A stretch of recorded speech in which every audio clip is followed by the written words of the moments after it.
House Democrats are urging the Department of Homeland Security to require immigration officials to clearly identify themselves while conducting arrests for deportation, of course, after multiple reports have emerged that include men essentially pretending to be ICE agents in order to kidnap and in some cases, tragically rape women.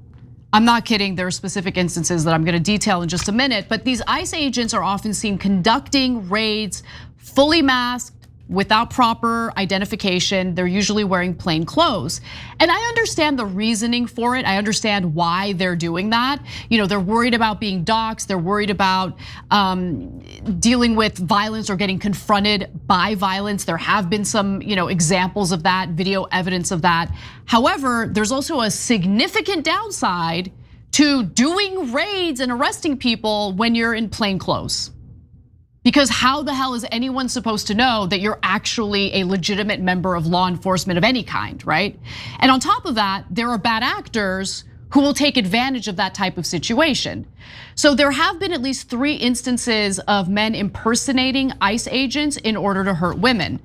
So bear with me as I go through these cases. For instance, in North Carolina, a man reportedly posed as law enforcement and threatened to deport an immigrant woman before he kidnapped and raped her.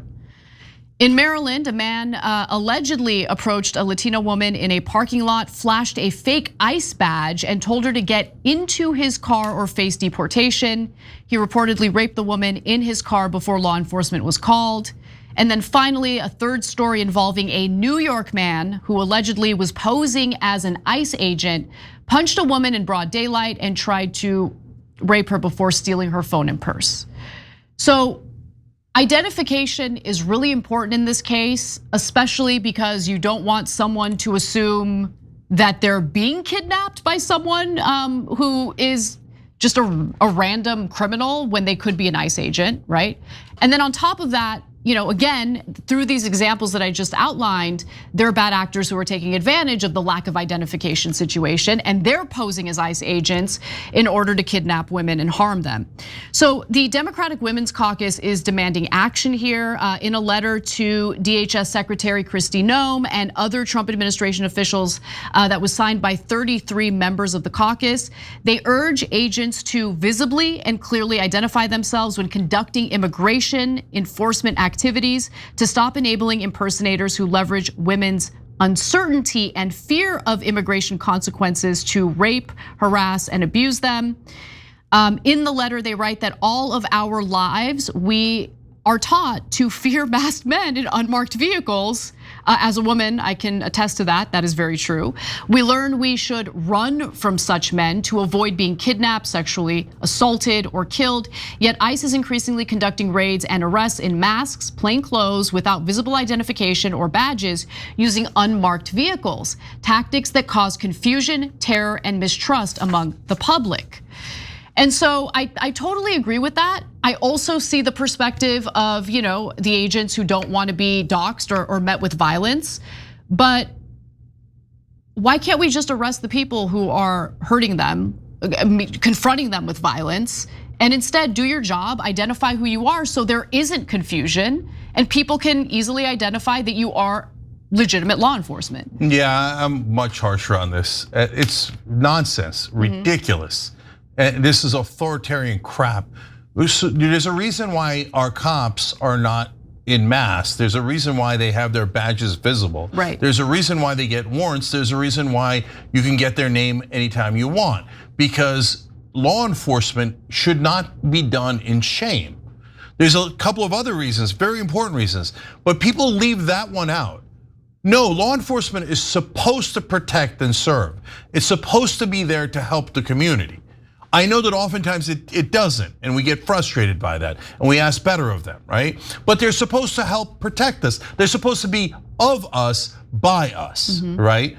So when you put them in mass, what you're saying is, I'm ashamed of what I'm doing. Well, actually, right? On top of that, Jake, sorry to interrupt you, but the last time I went on CNN, people were outraged that I said, yeah, if someone's hurting my family, I'm going to, if I need to protect them by using some form of violence, I'm gonna use violence. And they're like so outraged by it. But think about it. I mean, I should have made clear that I'm talking about plainclothes ICE agents snatching people up on the streets. So if I have a member of my family who's undocumented, and some plainclothes person in a mask tries to snatch them from the street, yeah, I'm gonna meet them with violence, no? Yeah, no, and so that actually is a right-wing point, which is if you want to put any kind of label on it, right?